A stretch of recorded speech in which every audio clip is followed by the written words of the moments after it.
Hello friends, स्वागत है आप सभी का देव स्टडी सेंटर पर।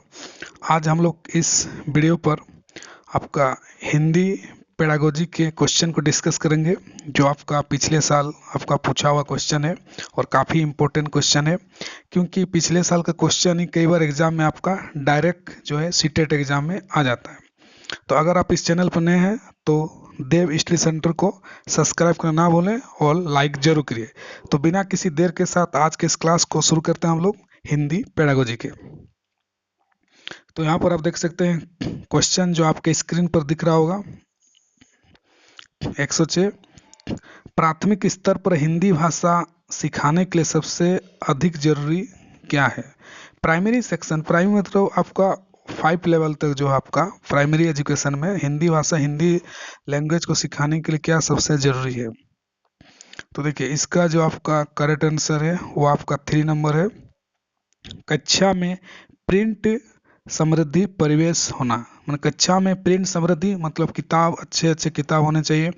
आपका हिंदी लैंग्वेज को लेकर, भाषा के अलग प्रकार किताब होना चाहिए, तो लैंग्वेज भाषा, हिंदी भाषा बहुत जल्दी पढ़ के हम लोग सीख सकते हैं। तो 3 नंबर जो इसका करेक्ट आंसर है।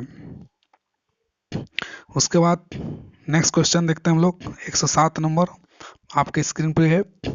बच्चे बोल चाल की भाषा का अनुभव लेकर विद्यालय आते हैं, इसका निहितार्थ है। मतलब जो बच्चे बोल चाल की भाषा, जो लैंग्वेज है, आसपास एरिया में, देहात में, लोकल में, कहीं भी जो सुन के जो भाषा सीखते हैं और उसका अनुभव, एक्सपीरियंस लेके जो है वो विद्यालय आते हैं, तो इसका क्या निहितार्थ, इसका क्या मीनिंग है। तो देखिए, इसका जो आपका करेक्ट आंसर है वो है आपका 3 नंबर, कि बच्चों की भाषा या अनुभव का उसका उचित प्रयोग किया जाए। तो शिक्षक का यहाँ पर एक रोल है कि जो बच्चे जो भाषा सीख के आ रहे हैं उनके भाषाई अनुभवों का उचित प्रयोग किया जाए, कि उनके जो सीख के आ रहे हैं उनका उचित प्रयोग करें क्लासरूम में और उनको समझाने की कोशिश करें। अलग अलग भाषा जो है किस तरह के बोल रहे हैं और आप उनको समझा सकते हैं, तो उनका सही प्रयोग करके हम इसको अच्छा कर सकते हैं। तो बढ़ते हैं अगला क्वेश्चन। 108 नंबर। काफ़ी हिंदी पेडागोजी के क्वेश्चन काफ़ी इजी रहते हैं और आप वहाँ आसानी से ज़्यादा स्कोर कर सकते हैं, लेकिन इंग्लिश पेडागोजी में थोड़ा आपको प्रैक्टिस की ज़रूरत है, समझने की ज़रूरत है। कई बार स्टूडेंट इंग्लिश पेडागोजी में इसको नहीं कर पाते हैं। तो हिंदी पेडागोजी बहुत ईजी रहता है। अगर आप पिछले साल के 4-5 साल पेपर को अगर देख लेते हैं तो भी आप अच्छा स्कोर कर सकते हैं। भाषा सीखने सिखाने में आप किसे सबसे अधिक महत्वपूर्ण मानते हैं। मतलब लैंग्वेज सीखने सिखाने में, किसी को खुद से सीखना है, सिखाने में क्या सबसे आपका इम्पोर्टेंट हो। तो देखिए, भाषा सीखने सिखाने में सबसे ज़्यादा इम्पोर्टेंट आपका सामाजिक अंतक्रिया, सोशल इंटरेक्शन जो है आपका, ये सबसे ज़्यादा इम्पोर्टेंट है। जब समाज के माध्यम से बच्चा जल्दी सीखता है, क्योंकि जब तक बच्चा सुनेगा और अगल बगल में सुनेगा, फिर वो धीरे धीरे बोलना स्टार्ट करेगा, तो सामाजिक अंतरक्रिया होना काफ़ी जरूरी है और इससे ही जल्दी जो बच्चा आपका भाषा सीखता है। तो 2 नंबर जो आपका यहाँ पर करेक्ट आंसर है। फिर देखते हैं अगला क्वेश्चन हम लोग। ये आपका 108 नंबर हुआ। अगला 109 जो है क्वेश्चन आपके स्क्रीन पर दिख रहा होगा, ये रहा। हिंदी भाषा शिक्षक का ये प्रयास होना चाहिए कि वे, एक हिंदी टीचर जो है आपका, लैंग्वेज टीचर का क्या प्रयास होना चाहिए, कि आपका यहाँ पर जो इसका करेक्ट आंसर है वो आपका 1 नंबर, कि बच्चों की भाषा संबंधी सहज रचना शक्ति को बढ़ने का अवसर दें। तो बच्चों को जो है भाषा संबंधित सहज, एकदम सिंपल जो है रचना शक्ति को बढ़ने का अवसर दें, उन्हें कई सारे मौके दें ताकि वो अपना भाषा को अच्छा कर सके, अच्छा बोल सके, और उनको लिखने की भी अच्छी प्रैक्टिस कराएं ताकि उनको रचना, खुद की जो क्रिएटिविटी है वो खुद से मौका मिले, ताकि वो अच्छा से बोल सके, अच्छा से लिख सके। तो 1 नंबर इसका करेक्ट आंसर है। बढ़ते हैं अगला क्वेश्चन की तरफ। नेक्स्ट क्वेश्चन जो है आपका 110 नंबर आपके स्क्रीन पर दिख रहा होगा। यहाँ पर ये देखिए, कक्षा 5 के बच्चों के भाषा आकलन के संदर्भ में आप किस सवाल का सबसे कमजोर मानते हैं। मतलब आपको कक्षा 5 के स्टूडेंट को आपका उनका लैंग्वेज को एसेस करना है, उनका आकलन करना है कि बच्चों ने कितना भाषा को सीखा है। तो इनमें से 4 क्वेश्चन दिया गया, कौन सा क्वेश्चन सबसे आपका जो है कमजोर है, वीक क्वेश्चन है। तो देखिए इसका जो है वीक क्वेश्चन आपका लास्ट नंबर जो आपका 4 नंबर है, ईदगाह कहानी में हामिद ने मेले से क्या खरीदा। तो ये सबसे आपका सिंपल क्वेश्चन है, यहाँ पर कोई तर्क नहीं है, ज़्यादा कोई सोचना भी नहीं है, एकदम डायरेक्ट क्वेश्चन है। बाकी जो 1 2 और 3 जो आपका ऑप्शन है वो सारा का सारा एक सोचने वाला क्वेश्चन है कि जैसे आपका यदि इलिया तुम्हारे स्कूल में आ जाए तो उससे किन किन कामों को आपका परेशानी होगी। तो ये आप देख सकते हैं कि उसको सोचने के लिए अलग अलग आपको सोचना पड़ेगा। और बाकी अपने दोस्तों पूछ के पता करो कि कौन किस बात से घबराता है, तो ये भी एक सोचने वाला है, आपको क्रिटिकल थिंकिंग करनी पड़ेगी, सोचनी पड़ेगी। तो 4 नंबर जो आपका सिंपल एकदम था, बाकी में कोई आपका लॉजिक रीजनिंग नहीं है, तो इसका आपका 4 नंबर करेक्ट आंसर है। तो ये आपका 110 नंबर हुआ। उसके बाद आगे बढ़ते हैं हम लोग 111 नंबर पर। काफी आपका सिंपल क्वेश्चन है, एकदम वन लाइनर दिया हुआ, फिल इन द ब्लैंक्स जैसा। आपका देश भाषा एक अति महत्वपूर्ण प्रकार है, इनमें से क्या है? सुनना, अक्षर ज्ञान, संप्रेषण या लिखना। आपका कौन इनमें से जो है सबसे अच्छा इंपॉर्टेंट है? तो देखिए इसका जो करेक्ट आंसर है आपका वो है आपका 3 नंबर, संप्रेषण, जो आपका जो है बहुत इंपॉर्टेंट है भाषा सीखने और सिखाने में। संप्रेषण मतलब होता है आपका कम्युनिकेशन, बातचीत से ही भाषा सीखा जाता है। जब कंप्रेशन करेंगे अपना, आप वो भाषा से आप कुछ बोलेंगे तो बगल वाला दूसरा वो सुनेगा, फिर वो कुछ बोलेगा तो हम उनसे सुनेंगे, सीखेंगे। तो संप्रेषण होना, कम्युनिकेशन होना बहुत जरूरी है भाषा में। तो आपका 3 नंबर जो आपका करेक्ट आंसर है। आगे बढ़ते हैं 111 के बाद नेक्स्ट क्वेश्चन हम लोग 112 पर जाएंगे। तो ये देखिए आपके स्क्रीन पर ये क्वेश्चन आपको दिख रहा होगा। सुनने और लिखने की कुशलता का आकलन करने के सबसे अच्छे तरीके। सुनना और लिखना का कुशलता का आकलन एसेस करना चाहते हैं कि सबसे अच्छा तरीका क्या होगा, किससे सुनना भी हो जाएगा अच्छा से और लिखने का भी पता चले कैसे बच्चे लिख रहे हैं, तो दोनों अच्छा हो जाए। इससे कौन सा आपका तरीका सबसे बेस्ट होगा? तो देखिए इसका जो आपका सबसे बेस्ट तरीका है वो है आपका 3 नंबर। देखिए सुनी गई कहानी को अपने शब्दों में लिखना, ये सबसे अच्छा है। सुनना और लिखना दोनों का अपना आपका टेस्ट हो जाता है। आपने कोई कहानी कहा तो बच्चे ने पूरा कहानी को सुना, उसके बाद आपने उनसे कहा कि आप उनको अपने शब्दों में लिखें, तो सुनना भी उनका हो गया और साथ में उनका, और जब वो खुद अपने शब्दों में उस कहानी को पूरा लिखेंगे तब उनको अपना राइटिंग स्किल ही पता चलेगा और कितना सही लिख पा रहे हैं, कितना वे गलत कर रहे हैं वर्ड को, सब पता चलेगा। तो आपका 3 नंबर इसका करेक्ट आंसर है भाषा का आकलन के लिए। तो आगे देखते हैं 113 नंबर आपके क्वेश्चन जो स्क्रीन पर ये रहा, ये भी काफी इजी क्वेश्चन है।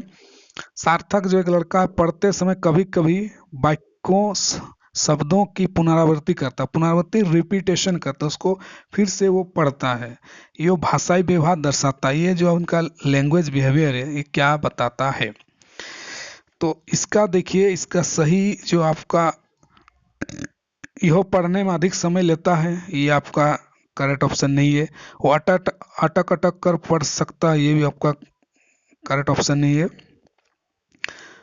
वो समझ के साथ पढ़ने की कोशिश करता है, तो ये आपका जो है करेक्ट आंसर है, क्योंकि वो पुनरावृत्ति करता मतलब फिर से रिपीट करता मतलब समझ के वो पढ़ने का उस चीज़ों को कोशिश कर रहा है। तो आपका 3 नंबर इसका करेक्ट आंसर है। आगे देखते हैं नेक्स्ट क्वेश्चन आपका 114 नंबर। हिंदी भाषा में आकलन का उद्देश्य नहीं है, इनमें से क्या है जो हिंदी भाषा में आकलन जो है हम बच्चों का आकलन करते हैं, तो इनमें से कौन सा नहीं होगा? तो देखिए हिंदी भाषा आकलन में जो है आपका नहीं होगा 114 का, वो करेक्ट आंसर आपका पहला नंबर ही ऑप्शन ही होगा 1 नंबर। 1 नंबर कैसे? बच्चों की भाषा प्रगति को अभिभावकों और अन्य शिक्षकों को बताना। तो ये बताने का कोई इंपॉर्टेंट जरूरी नहीं है कि बच्चा कितना भाषा को सीख रहा नहीं सीख रहा, आपने पेरेंट्स को बताया फिर अन्य शिक्षकों को बताना, ये इम्पोर्टेंस नहीं है। बाकी जो सारा जो है ये आपका इम्पोर्टेंट है, उनको भाषा सीखने के प्रत्येक बच्चे की विशेष आवश्यकता पहचान करना, ये आपका सही है। 3 नंबर आपका सही है और 4 नंबर भी त्रुटियों को पहचान करेंगे, ये भी आपका सही है कि बच्चे कितना त्रुटि कर रहे हैं नहीं कर रहे हैं, तो ये भी है। तो इसमें जो नहीं है वो आपका ऑप्शन नंबर आपका 1 है। बढ़ते हैं अगला क्वेश्चन की तरफ। 14 के बाद नेक्स्ट 115 आपके लिए क्वेश्चन देखे स्क्रीन पर दिख रहा होगा 115 नंबर ये रहा आपका। आपके विचार से प्राथमिक स्तर पर उत्कृष्ट लेखन का कार्य का उदाहरण है। प्राइमरी में उत्कृष्ट लेखन को कार्य को हम देखने के लिए क्या लेखन का करना चाहिए, क्या लेखन होना चाहिए जिससे पता चले कि उत्कृष्ट लेखन मतलब बहुत ही अच्छा एक्सेलेंट राइटिंग है उनका।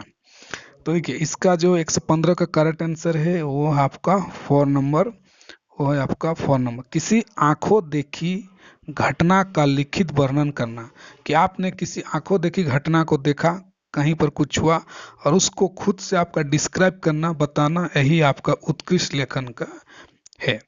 तो इस तरह से इसका जो करेक्ट आंसर आपका 4 नंबर होगा। बढ़ते हैं अगला क्वेश्चन 115 के बाद नेक्स्ट क्वेश्चन को देखते हैं। ये वाला आपका 116 नंबर। भाषा सीखने के संदर्भ में कौन सा कथन सही है? लैंग्वेज लर्निंग के संबंध में कौन सा आपका सही है? देखिए बच्चों में भाषा अर्जित करने की जन्मजात क्षमता होती है, ये आपका करेक्ट है आपका।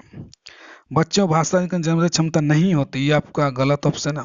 बच्चे विद्यालय आकर ही भाषा सीखते हैं, ये आपका गलत है। बच्चे विभिन्न माध्यम से भाषा सीखते हैं, तो हाँ ये है, लेकिन आपका जो सही है आपका परफेक्ट आंसर वो आपका 1 नंबर, कि बच्चे जो भाषा अर्जित करने की जन्मजात क्षमता है। नोम चॉम्स्की ने भी आपका जो थिंकर है उन्होंने खुद कहा है कि बच्चों में एक LAD लेड होता है, लैंग्वेज आपका एक्वाइजेशन डिवाइस होता है बच्चों में, और जो है वो बच्चे जो है जन्मजात से ही उनके अंदर क्षमता होती है भाषा सीखने की। तो आपका 1 नंबर इसका करेक्ट आंसर है। नेक्स्ट देखते हैं अगला क्वेश्चन 117 नंबर आपके स्क्रीन। ये कुछ आपका डिसेबिलिटी से रिलेटेड क्वेश्चन है। देखिए डिस्ग्राफिया से प्रभावित बच्चों को मुख्य रूप से डेस्क में कठिनाई होती है। क्या कठिनाई होती है? डिस्ग्राफिया जो है, जिनको डिस्ग्राफिया से प्रभावित है, तो देखिए डिस्ग्राफिया का जो बच्चे हैं उसको लिखने में आपका दिक्कत होता है, लिखने में जो है दिक्कत होता है। तो आपको 4 नंबर जो आपका इसका करेक्ट आंसर होगा। नेक्स्ट देखते हैं अगला क्वेश्चन हम लोग, आपका स्क्रीन पर दिख रहा होगा।